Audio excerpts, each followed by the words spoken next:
gentlemen, and thank you for coming to the Planning and Zoning Commission for October 1st, 2020. Can we have the roll call? Commissioner Kraus, Here. Commissioner Sartor, Here. Vice Chair Keating, Here. Chair Bash, Here.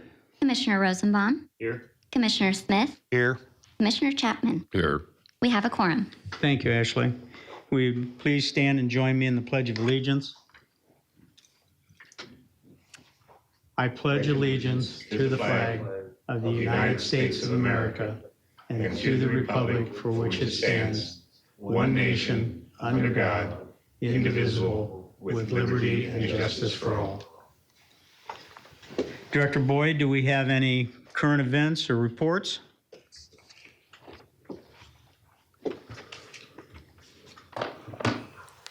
Chair Bash, members of the commission, good evening. Just one item for you this evening. Each of you will be receiving an email tomorrow from Ashley. You all have been invited by the local First Arizona to the virtual farmer roundtable to discuss Arizona farming and current issues in urban farming. And it's a virtual conference on October 15th. I will note that one of the speakers is King Chapman from Drinking Gourd Farm.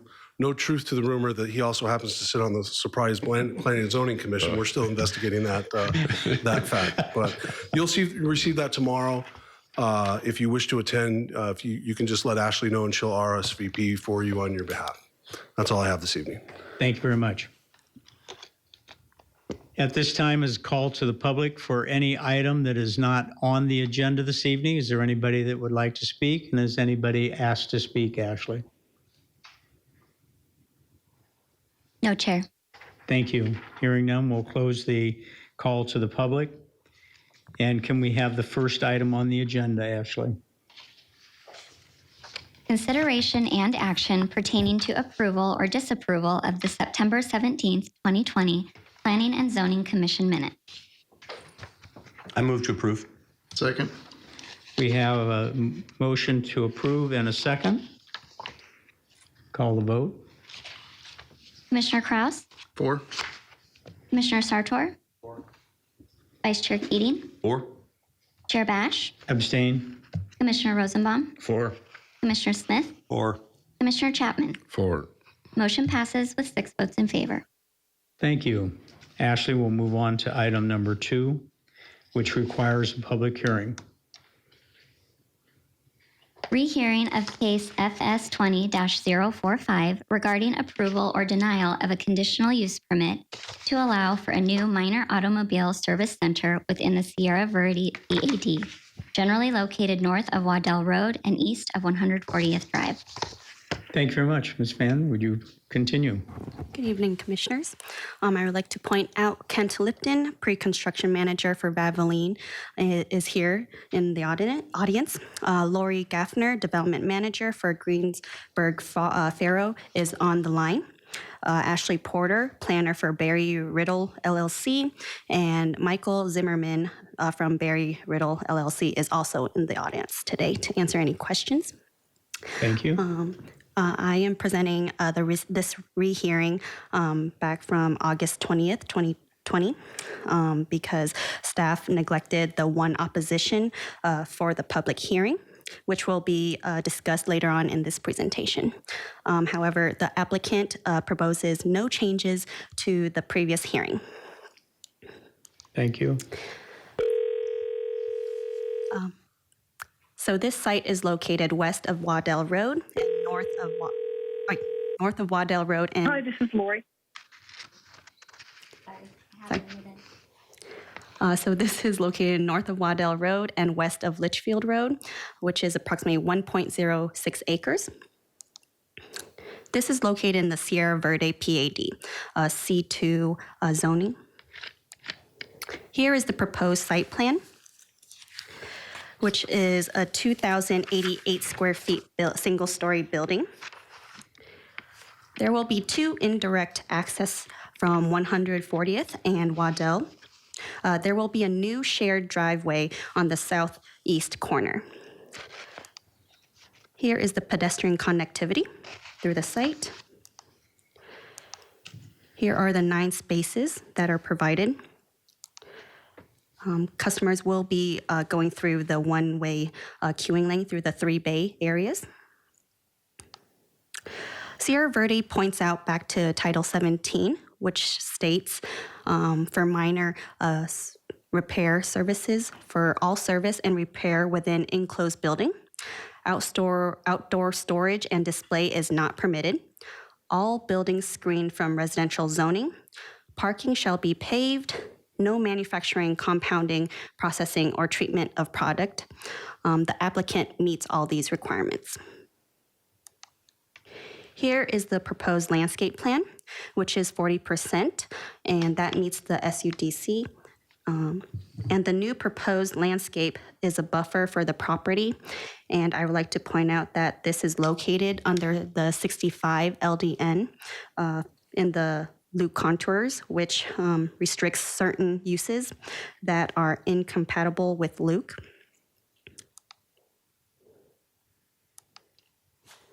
Here are the elevations, which is very similar to the Cafe Rio to the east side, and the similar mansard that is existing with the Fry's Marketplace. There was a citizen outreach meeting on March 18th. The citizen outreach meeting was properly advertised. However, no attendees attended the meeting.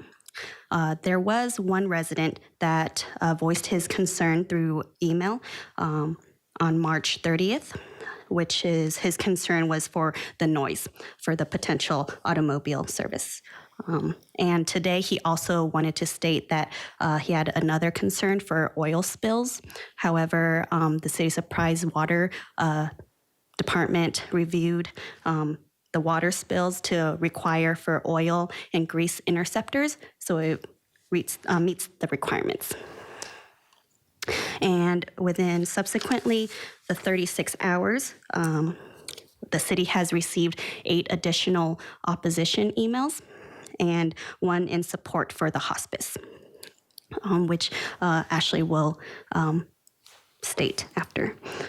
And staff recommends approval subject to stipulations A through E. And if you wish, the applicant has additional presentation if you'd like to see that. Okay. Commissioners, would you like to question anybody at this point? Or does anybody on the commission have any questions regarding this particular item? We will be going to public hearing after we hear the commission's comments. I do. Vice Chair? Yes, thank you. Conditional use permit, why is that required for this particular space? And would what other uses would be able to go in this zoning without a permit, without a conditional use permit? Vice Chair, Commissioners, since this is in the Sierra Verde PAD, it refers back to Title 17. And in Title 17, it requires the following uses to be conditionally permitted. As you can see, some automobile service station, car washes, daycare, and this automobile minor service facility. There are permitted uses for like bank or like drive-throughs as permitted uses, but these are the specific conditional use permits that require public hearing. Okay, good, thank you. That helps me a little bit with the other research that I did. So obviously when I heard there was a concern about noise in the area, I take that very seriously. I live a mile from there. So I looked up where are the other facilities that Valvoline has, and there's one on 75th Avenue in Cactus. So I drove down there on a Saturday, and I sat there for about a half hour right outside the facility on a Saturday. I figured Saturday would be a good day because it's probably a pretty busy time for that kind of service. It was pretty busy. There were, the bays were full, and there were 5 cars waiting for additional service. And I sat there, car turned off, got out, walked around, listened very closely, and I couldn't really hear what was happening from the facility. It was very quiet. The traffic on 75th Avenue and on Cactus was by far a lot louder than the activity that was coming from the facility itself and from the waiting area, from the vehicles that were sitting there. So at that point, I felt pretty comfortable that if this facility, in my opinion, I felt comfortable that this facility in this location would not add an additional burden of noise, considering what I heard. And this helps me also to see, what other, things, what other uses could happen there. And I see some of those uses as potentially, I think, being probably louder than what I witnessed my time at the facility.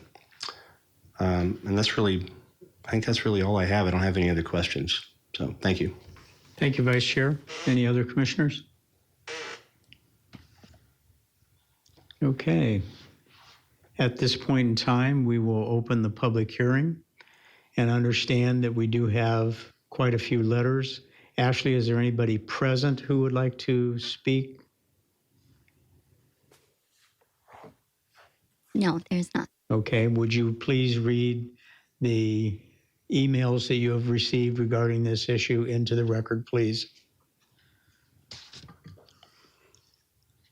First email is from Luke Atkins. This was received today, Thursday, October 1st. I am writing to you today in regard to the zoning on a minor automobile service center located within the Sierra Verde PAD. As a 10-year Sierra Verde resident, as well as a small business owner who welcomes business development, I believe this location is an inappropriate location for our community. This location doesn't allow proper space from our residential neighborhood. It is located within a few seconds walk to one of our busiest greenways for children and families to play. With an already busy intersection with no streetlight where it is almost impossible to turn left anymore from 140th onto Waddell, this will further the traffic and congestion for our community. I ask, is this really what we want so close to a hospice center and residential greenway? Is this what the future of Surprise looks like, automotive centers packed near our neighborhoods? I am concerned for the noise, congestion, as well as having this type of business so close to where families enjoy a weekend walk or catch with their children to have to sight and noise of mechanical equipment from sunup to sundown. There are many more ideal locations in Surprise that would be better suited for this type of business. I hope we can think of the family-first mentality in which why I chose to live in Surprise. Sierra Verde is a wonderful community full of greenways and do not feel this adds to the betterment of our neighborhood and directly affects the valuation of our community as a whole. I hope you will make the best decision for the future of Surprise. That is the end of the email from Mr. Ott.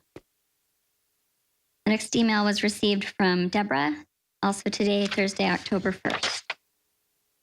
To whom it may concern, as a homeowner in the Sierra Verde subdivision, I am asking that an oil change store not be placed on the corner of 140th Avenue and Waddell. This entrance into our subdivision is busy enough as it is. Adding a business on the corner is going to bring unwanted guests, traffic, and noise into our neighborhood. In addition, there is a Hospice of the Valley next to where this oil change store would be placed. I am sure the employees and future residents of this building would appreciate the quiet that we currently have. Those of us who live near this intersection do not want a business in this corner right now. This intersection is busy enough as it is. Until a traffic light is put in, no business of any kind should be placed at this intersection. Thank you for your time. I hope you take all the things I have mentioned into consideration when making your decision. Sincerely, Deborah Willard, Sierra Verde homeowner. The next email is from Catherine Hitchcock, received Thursday, October 1st. To whom it may concern, as a 12-year resident of Sierra Verde, I am writing to ask to not go ahead with the plan to build a Valvoline oil change center at the corner of Waddell and 140th Drive. Not only would it increase unwanted traffic in our quiet subdivision where families and children walk and play, it is also next to Hospice of the Valley. The patients at Hospice of the Valley deserve some peace and quiet during their final days. They do not deserve to hear the roaring of engines and mechanical operations all day. Would you like to say goodbye to your loved one with the noise of air-driven power tools removing someone's lug nuts? I am asking that you reconsider the plan for the sake of the community. Patrons can drive another mile to have their car serviced at one of the other many available establishments, not next door to a neighborhood and dying people. Thank you. Catherine Cooper, Sierra Verde resident. Email was received from Ashley Tafoya, Thursday, October 1st. To whom it may concern, being a Sierra Verde resident, I do not want to see a gas station out on the corner of our neighborhood. This is supposedly going next to a hospice center, leaving the elderly with the unwanted traffic and noise. Thank you, Ashley Tafoya. Email is from Meredith Barone, received Thursday, October 1st. To whom this may concern. As a resident of Sierra Verde for the past 2 years and local Surprise resident of 15 years, I am requesting to oppose the proposition of a Valvoline oil change store at the corner of 140th and Waddell. The increased traffic and noise for our community is highly undesirable, and the increased noise level and traffic raises concerns for our kids and safety in the community. Please take this into consideration and keep our community the way it is. Surely there are other places Valvoline could plant their store. Thank you for your time, Meredith Barone. Email is from Stephen Oler. To whom it may concern, we are asking the city not allow a Valvoline oil change store to be put in right at the corner behind my mom's on the corner, Waddell and 140th Avenue. As concerned homeowner, we are worried due to the noise and increased traffic that it would bring to our neighborhood as well as the Hospice of the Valley. We are asking you not to allow another repair shop while there are many others in the city. Thank you, Stephen Oler. Email is from Robin Nally Oler, received Wednesday, September 30th. To whom it may concern, I am writing this letter on behalf of my family and my mother that live in the homes right adjacent to Waddell and 140th Avenue. We have learned that the city is trying to approve putting a Valvoline company right there on the corner of Waddell and 140th Ave, next to the Hospice of the Valley. Here are the reasons why we are praying that a company of that nature does not be built there. 1, the increased noise level that will be generated for us as residents that live so close, as well as the ill patients that need peace in their last days right next door at the hospice facility. They and their families deserve peace. 2, increased traffic. 3, more commercial property will take away from the nature and beauty of our residential area, Sierra Verde. I am desperately asking that you please reconsider not allowing a Valvoline business to be placed there for the above reasons. Thank you for your time and attention to this matter. Sincerely, Robin Oler. Email is from Jessica Cameron, received Wednesday, September 30th. Good evening. My name is Jessica Cameron, and I live at 14125 West Boca Raton in Surprise.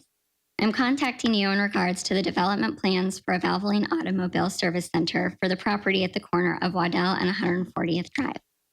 As a property owner and with a house that backs up to that area, I am in complete opposition to this type of business going in this location. My concerns are as follows. With the increased traffic from new housing developments, the widening of Waddell, and a Costco down the street, we endure a lot of noise.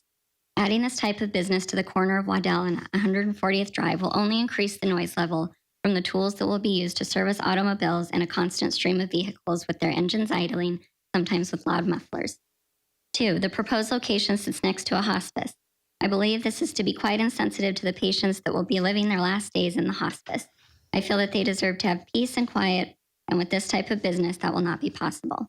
I understand that there are times when residential areas will be adjacent to commercial areas, but in those instances, there needs to be a sensitivity to those residential neighbors that are adversely impacted by certain types of businesses. The city needs to be an advocate for those neighbors, and in this case, the residents of the hospice center. Sincerely, Jessica Cameron.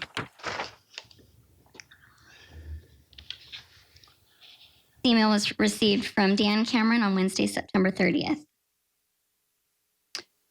Hello, Shirley. There is one more point that I would like to be considered. Because oil change facilities handle large quantities of oil, grease, and other automotive chemicals, there is the possibility of groundwater contamination as well as chemicals flowing into the sewers. In the case of an accidental spill, the residential groundwater could also be contaminated. The facility is too close to the residences. Dan Cameron.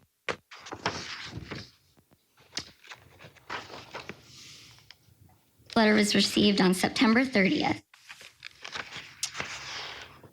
Dear Mr. Abrams, Hospice of the Valley has received a copy of Valvoline Instant Oil Changes Site Plan, Building Elevation, and Landscaping Plan for the development of a portion of Lot 3 within the Fry's Marketplace Shopping Center referred to above.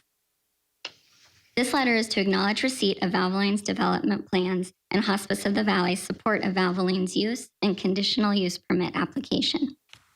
We have been part of the Surprise community and located within the Fry's Shopping Center for 15 years. We are appreciative of how the owners have maintained the parking lot, landscaping, and buildings in a first-class condition. Thank you. Sincerely, Deborah. That is the final. Thank you. Is there anybody from Valvoline who would like to speak to the emails that were received in opposition, seeing how that seems to be the balance of them? Hospice of the Valley was, I think, the closest neighbor with virtually no wall and no street in between, and they don't seem to have a problem with it. Yes, thank you. And thank you for the opportunity this evening, Commissioners. I've been behind a screen for months.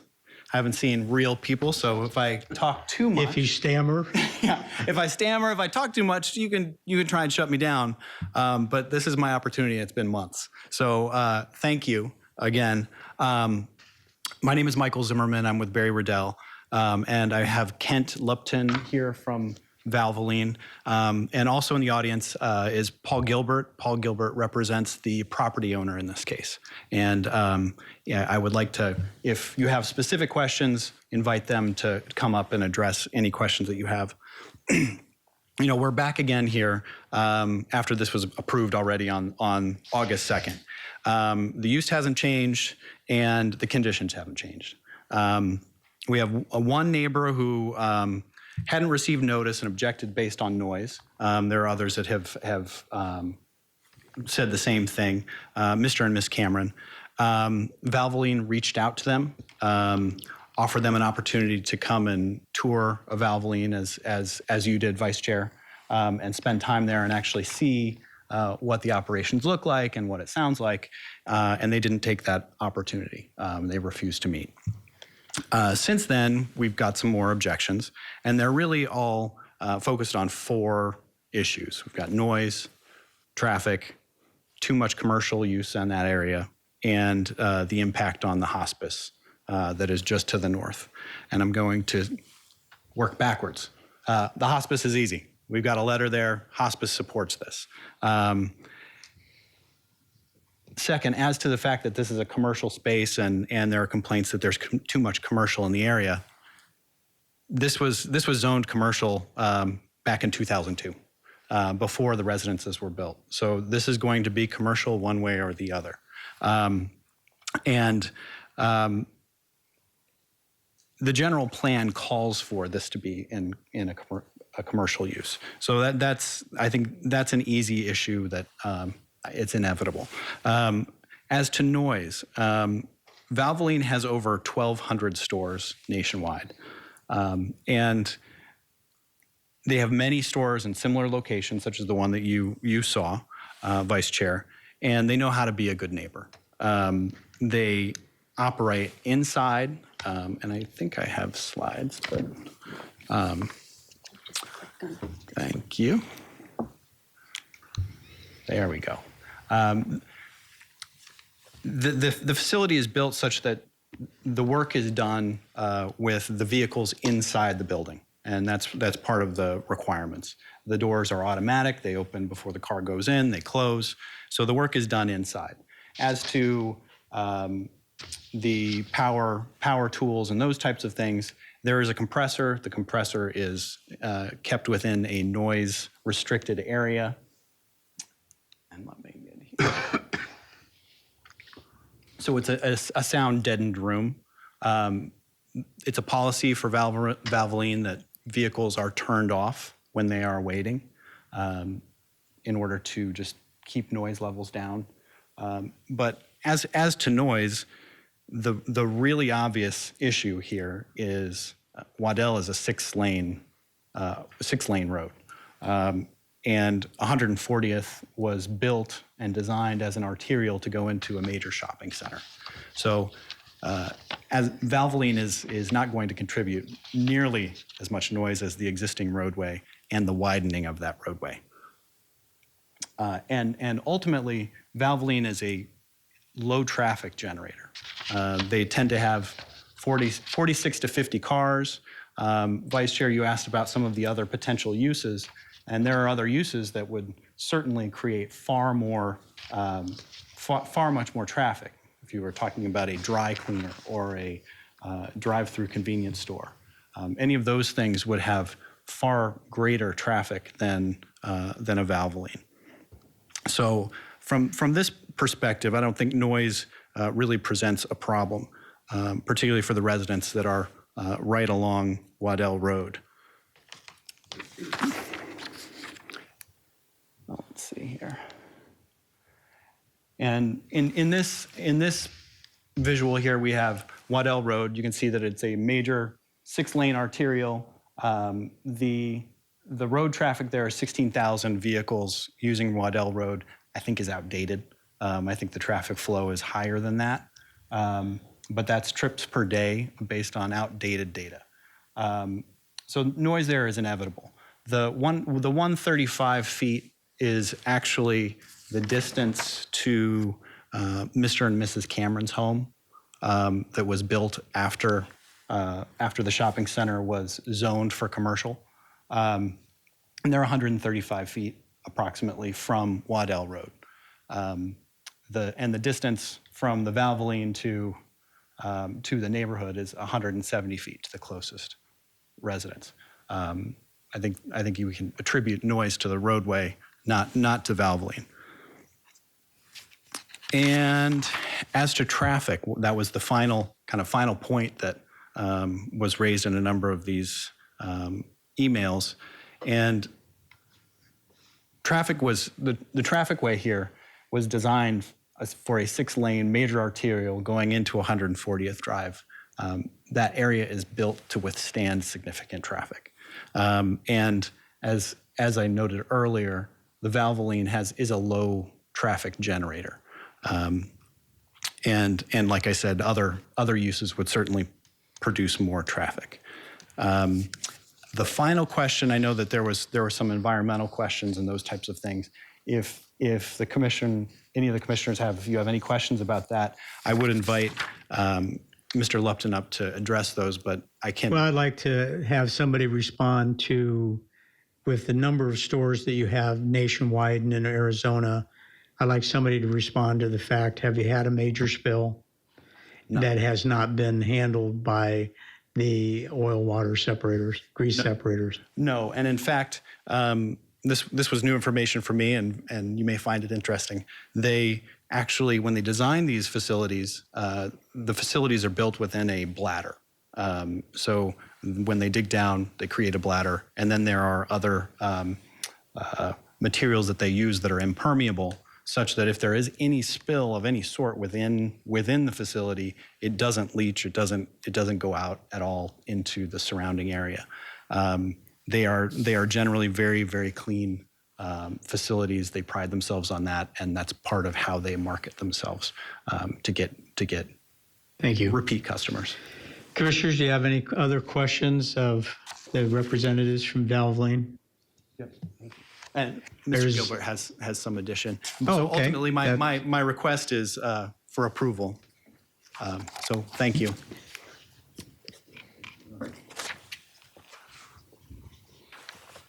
Good evening. My name is Paul Gilbert, 701 North 44th Street. I feel a little queasy being up here today because I'm paid by the word, and if I don't get up and talk, I can't charge my client tonight. So I thought I'd better at least make a somewhat of a token appearance.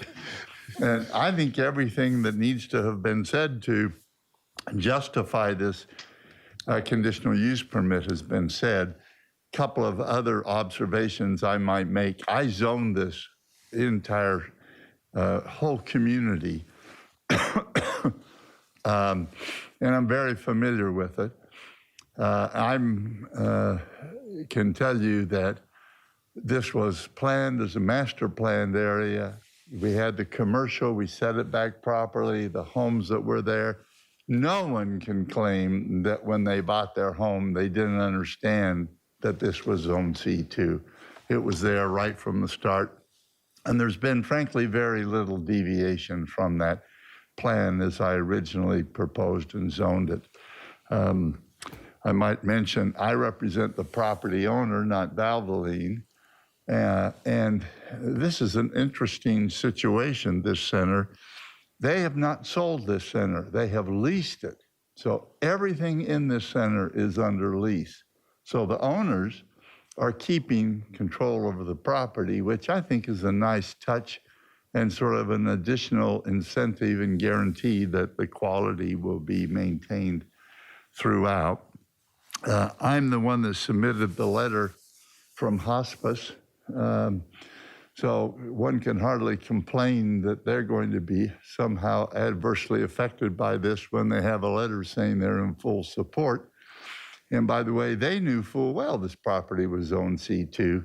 I represented them also when they located their facility there, so they knew that very well. A couple of things on traffic.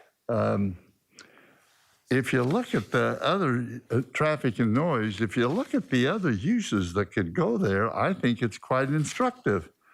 You could have retail, any type of retail or restaurant there. You can have a hotel, talk about traffic or potential noise, a laundromat, a liquor store, pawn shop, swap meet, bar, tavern. All those uses are allowed as uses under C2. And none of them need a conditional use permit. So they're all allowed as a matter of right. I submit that they would create much more noise and traffic than this use that is being proposed. Valvoline produces, anticipated at this site, some 50 to 60 cars a day, which is a very low traffic generator and much below the traffic that would be generated by other uses that would be permitted under the zoning. Well, I think I've earned my fee tonight, so I'm going to wrap it up. Be happy to answer any questions that you have. Commission, any questions? And save his Thank you. clients some money and not ask any. Yeah, darn. Thank you. Thank you. Okay, is there anybody else that would like to speak on this particular issue? Hearing none, we will close the public hearing and I will entertain a motion.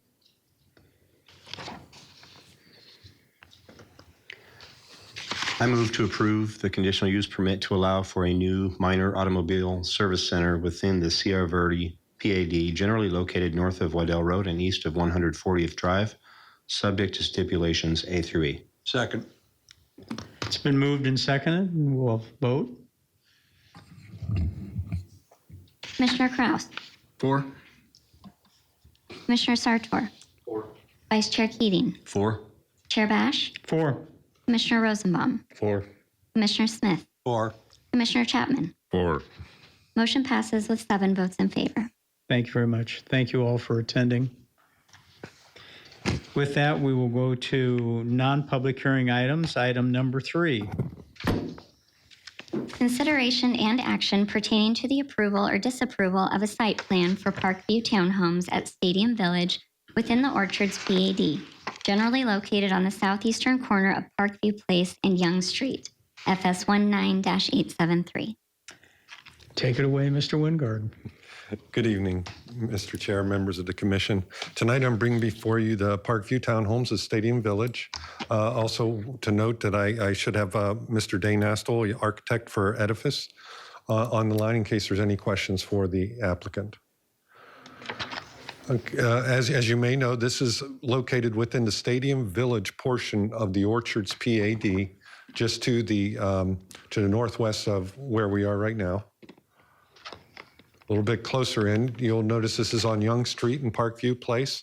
What is shown in the red outline is the current plat. There is a final plat that will be going forward subsequently to split this property off. The zoning is all PAD, the Orchards. And this is the site plan.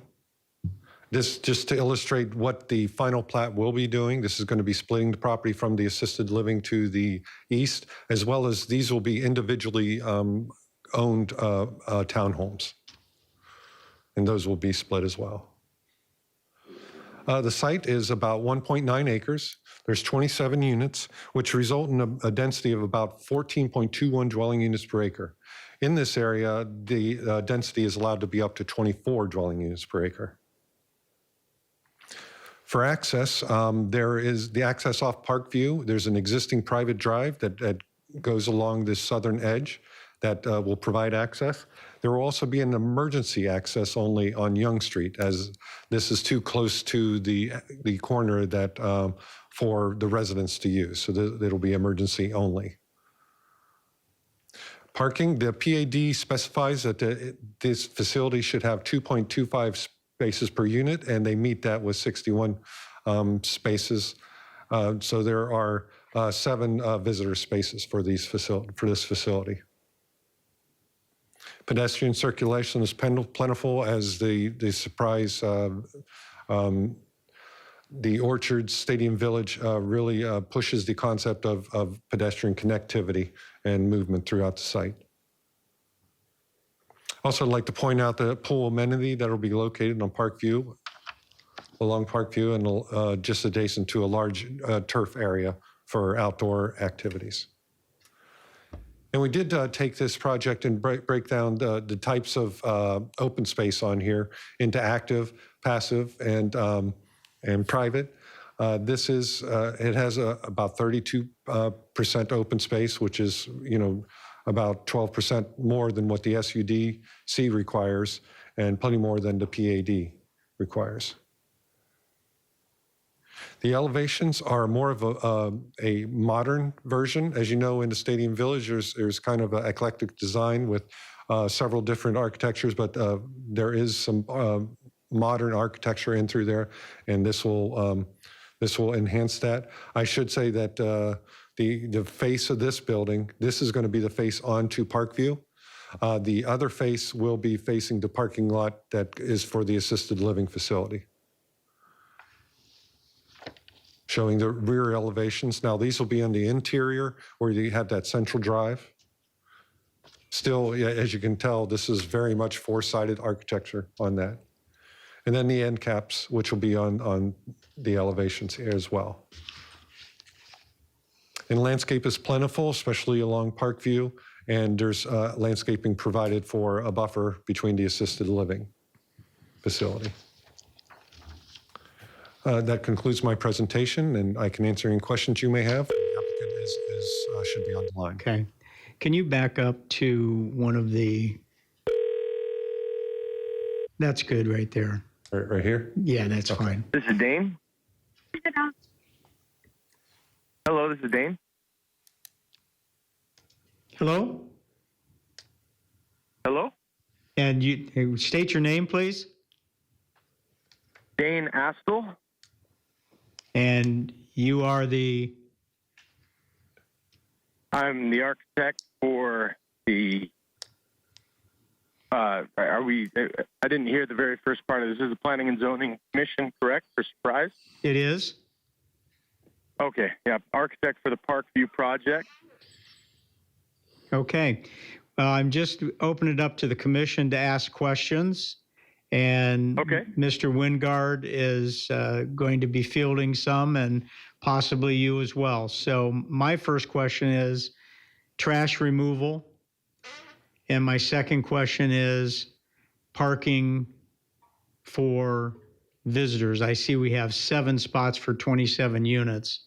And I guess I have a bit of a concern that there are 27 units with the people that are going to be residing. Is there enough for people who have some kind of a party or something like that? Where are those people going to park in relationship? So the trash and parking for visitors are my questions. Absolutely. So the trash facility is located, is located right near the pool area. And if I can.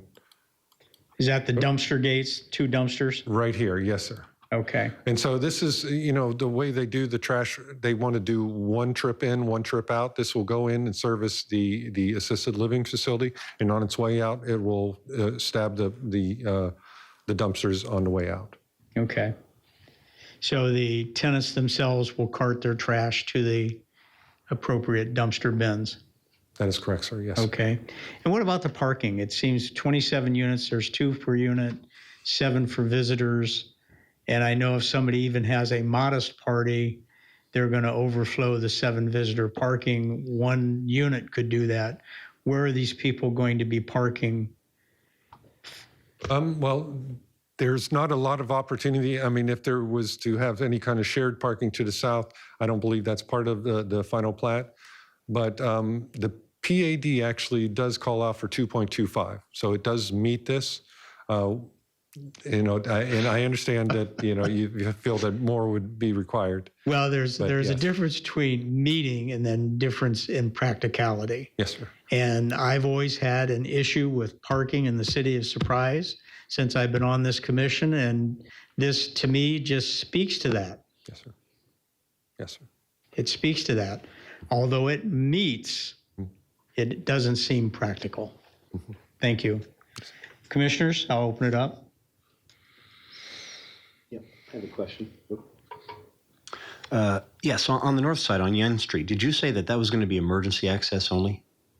Or did I misunderstand you? Yes, sir. It will be emergency access only. Okay, I was curious about that. When I was standing on the lot, I was wondering if that was too close to Parkview Place for people to safely pull out. Okay, and on the other side of the community, is that going to be gated? I didn't recall seeing that.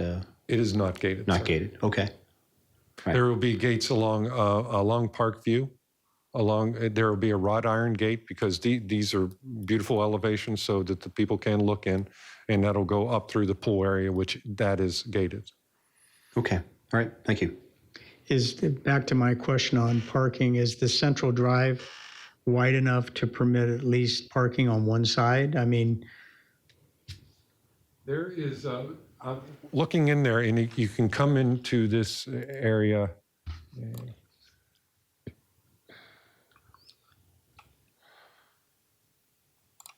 And so in here, I mean, one could theoretically do a parallel parking in front of the garage door. There are planters on either side that could do that, as long as they maintain the distance that is required for fire. on both sides or? Yes, sir. Both sides has the planters that come out. So in theory, yes, you could have a parallel parked car in through there. Okay, but that would be the only provision for any additional parking if that would be permitted. Yes, sir.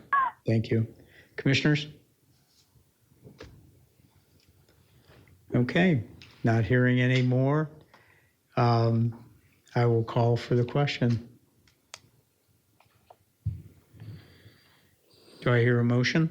Oh, okay. I move to recommend approval of a site plan for Parkview Townhomes at Stadium Village, generally located on the southeastern corner of Parkview and Young Street, subject to stipulations A through E. Second. It's been moved and seconded. We'll call for the vote. Commissioner Kraus? 4. Commissioner Sartor? 4. Vice Chair Keating? 4.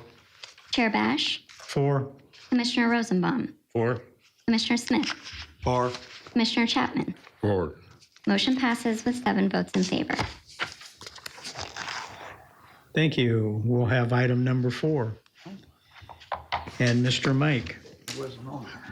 Presentation and discussion regarding permitted land uses within the land development ordinances compared to the Surprise Unified Development Code, SUDC. Mr. Mike? Good evening, Mr. Chair, members of the commission. We're back before you again today to further along the discussion of the code update. Today we'll be discussing primarily the 3 topics of the planned unit development, the review and approval process, and zoning districts with permitted uses. Similar to what we did in the last session, we're taking an idea of there's a development application and how do we take it through. Instead of just focusing on one chapter, we're looking at a development scenario and trying to look at how it touches from one chapter to the next. There's not really any new information at this time regarding the planned unit development, the zoning overlay that is a deviation tool for developers to use when they're bringing forward a unique project that may necessitate deviations. Just as a reminder, it's a general tool that is permitted in any zoning district under the current proposal, except for the Heritage District, the traditional neighborhood development, and we don't want it applied on any single individual residential dwellings. And as a part of the last stakeholder discussion, one piece that did come forward to that was, would the city entertain not necessarily adding uses as a part of the PUD tool, but if a part of the negotiation tactic or the discussion of gives and takes between the developer and the city would be to permit striking particular uses from a zoning district under the PUD. Staff kind of maintains the idea that the uniformity from one C2 zoning or one commercial or one industrial zoning or one set of residential zoning should still be maintained. It will be easier to administer in that fashion.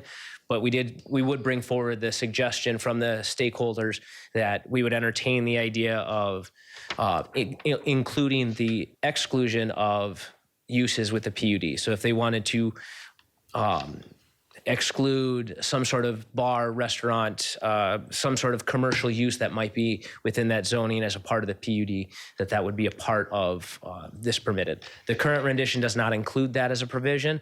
We were just asked to entertain that, and I wanted to share that from the stakeholders. So at this point, with no new information, if there's something specific that the Planning and Zoning Commission wants to discuss, entertain, or ask questions about the PUD, I'd be happy to pause my presentation about this particular tool at the moment, or we can continue on. I'll leave that up to you. Okay, proceed. I have a question, if you don't mind, Pardon? if I may. Chair, Vice Chair, go ahead. I just want to make sure I understood what you were saying about something new in this process. You would allow under the new process where developers could propose uses that would normally be allowed, and they could exclude those as part of the PUD. Vice Chair, that is correct. I understood that properly? Okay. That's correct. I'm just curious why they wanted that and what they had in mind when they wanted that language put in there.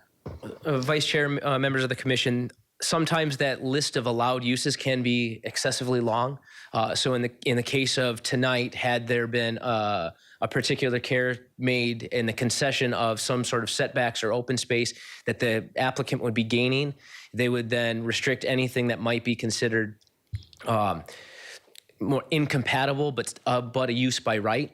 And that would be removed to allow a zoning PUD to go in on a particular property. So it would be a concession by an applicant to restrict potential uses on their property to be a better neighbor in certain situations. That was the hypothetical that was presented in front of us.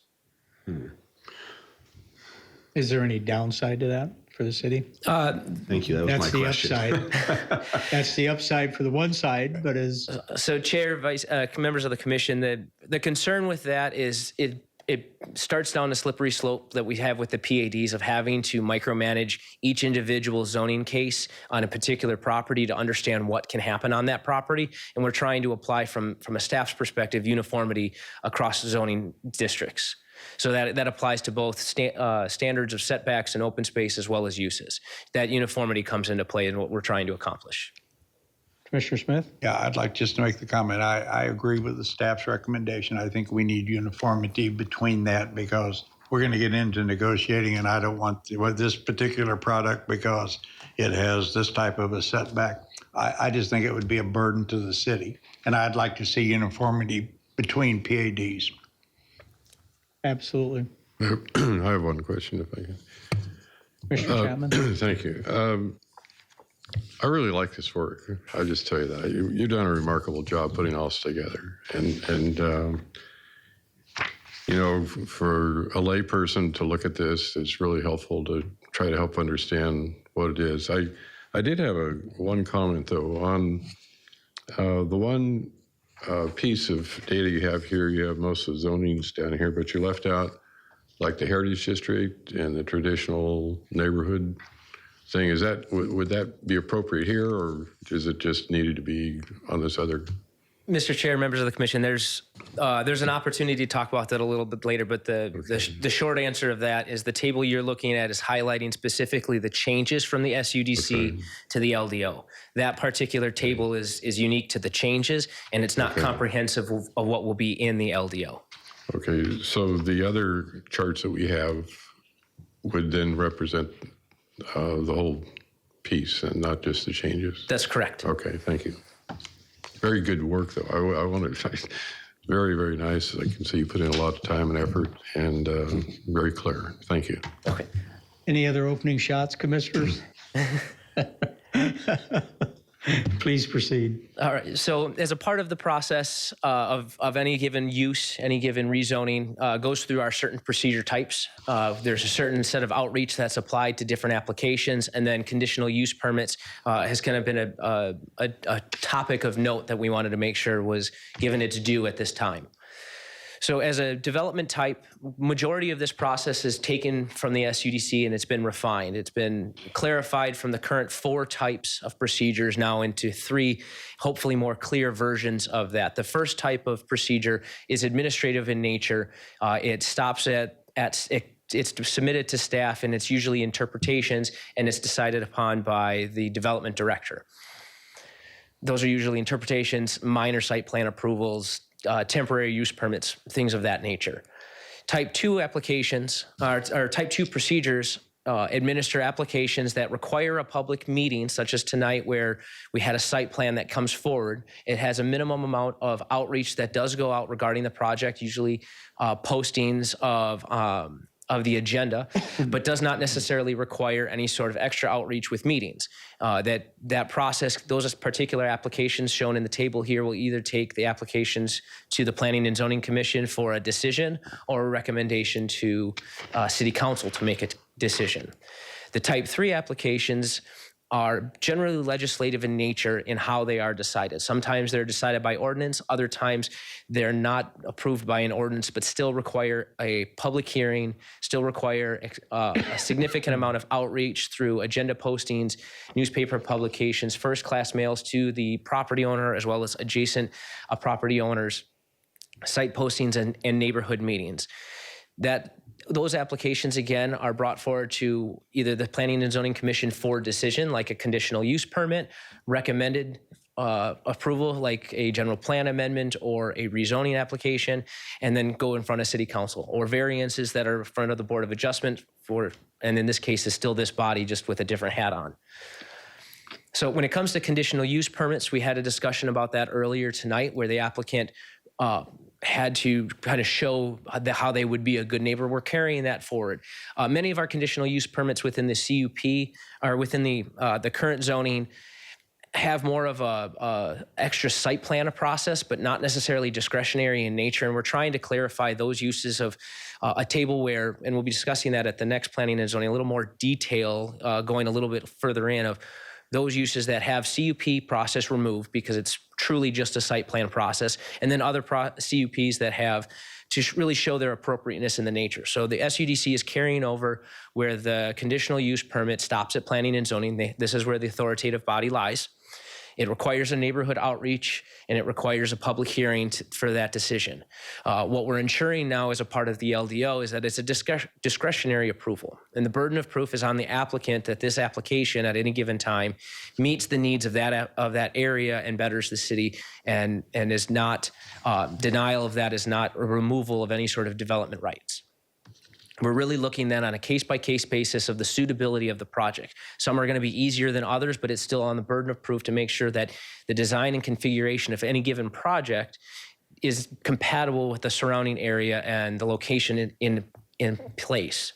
The approval criteria, oversimplified a little bit, is just generally to be not harmful, add value to the area as far as the uses, and it's going to be a good neighbor.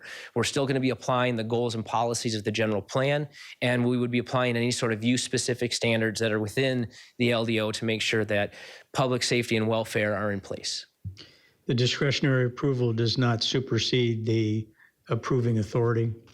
Chair, that is intent for the discretionary approval is by this approving authority.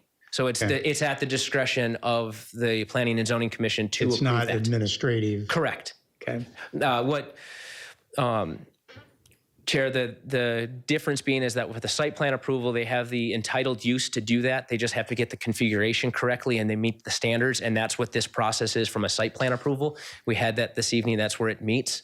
Had that discussion. But from a conditional use standpoint, they have to go a little bit more beyond that. And it's a discretion of this body to approve or disapprove. Thank you.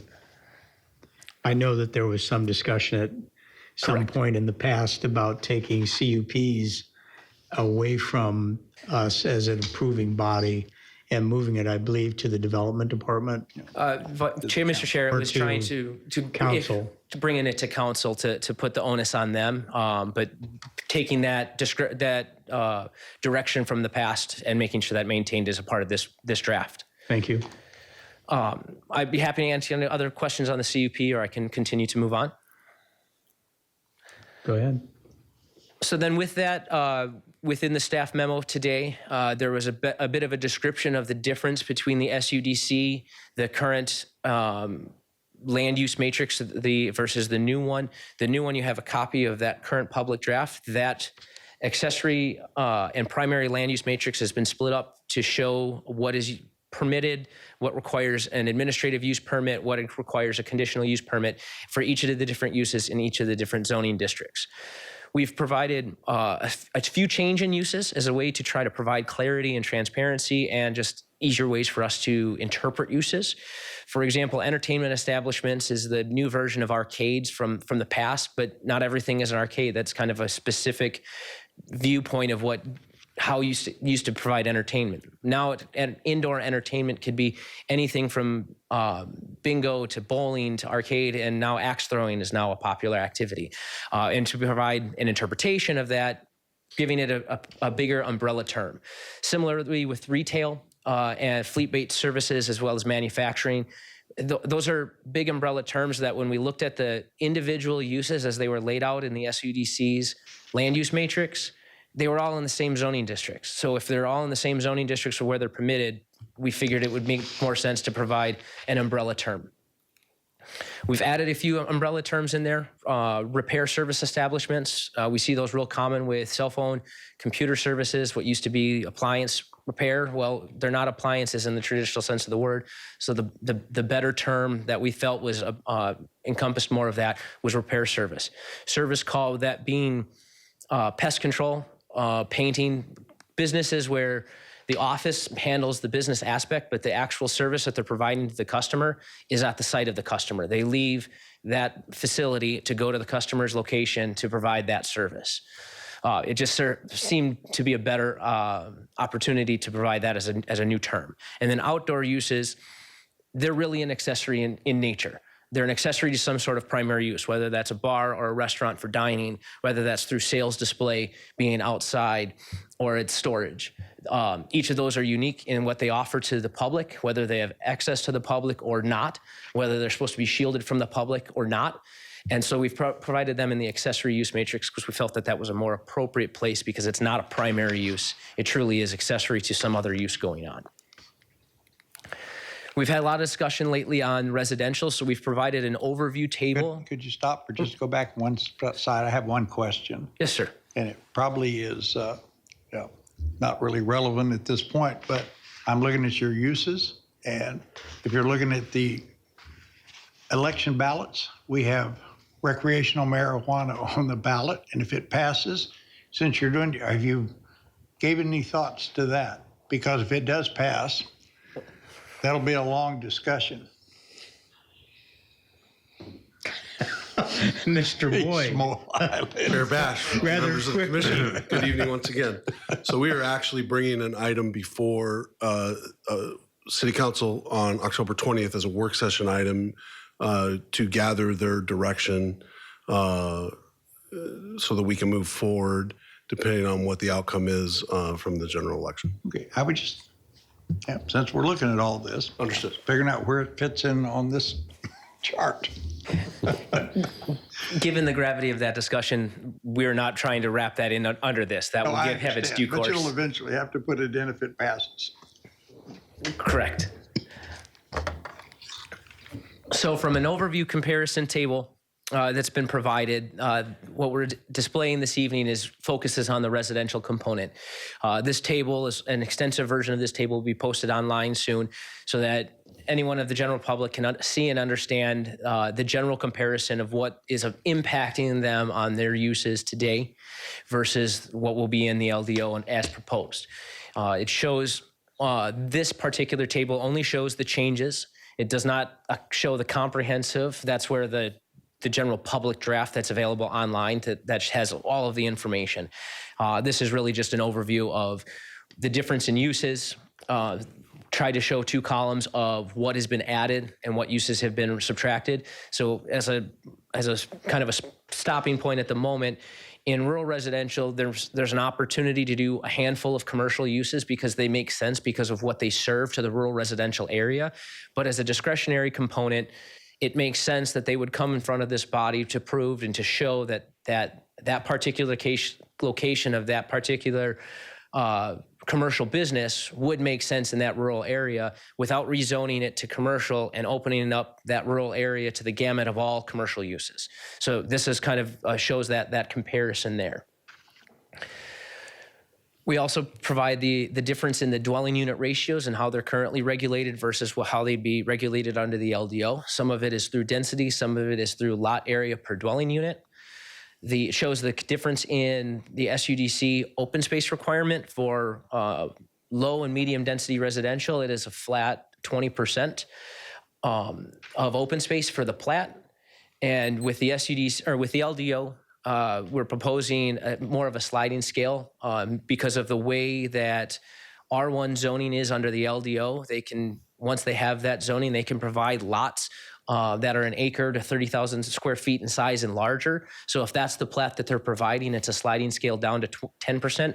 And this is kind of a bridge between what was in Title 17 and that is in the SUDC.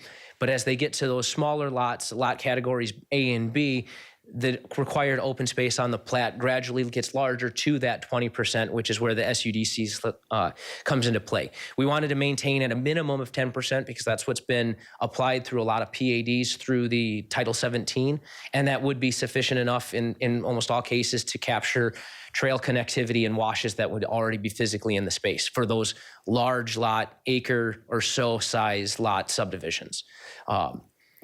And then within the R2, the medium density, we've actually increased that sliding scale for 20 as a minimum up to 25% that's required.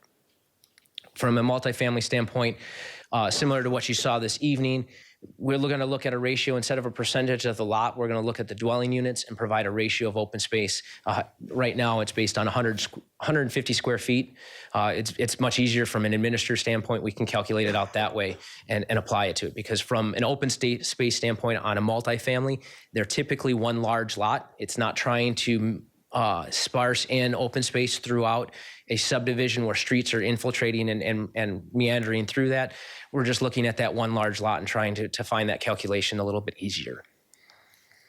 And then from a changes in setbacks and heights, provide just a general description. As we had a discussion last week with setbacks, last time with setbacks, the SUDC has a large variety of setbacks on any given zoning district, and we tried to simplify that. Unfortunately, we just used terminology here because the table would have just gotten that much busier. So we just provided an example. In low density residential, we've increased the setback for garages as a face, but the primary dwelling has a smaller setback in the front. Just provided that as a general description here. So at that point, that's kind of the overview comparison. At the next Planning and Zoning Commission, we want to dive a little bit deeper into the conditional use permits of what's been added, what's been removed, and a part of that process. And if there's any other topics as a part of this, I heard the chair this evening wanting to talk about parking. We can bring up some of the parking ratios at that time as well, since we're kind of now getting into the end of this discussion. And if there's any topics that you'd like discussed, I believe Vice Chair last time wanted to bring up some landscaping that are in the PEDs. That'll be in the following meeting. Okay. Commissioners, any other questions for Mr. Mike? No, very good job. Thank you very much. That brings us to any other business or future agenda items. Mr. Boyd? Commissioner? Hearing none, I will entertain a motion to adjourn. Move to adjourn. And those in favor, say aye. Aye. Those opposed? Meeting adjourned.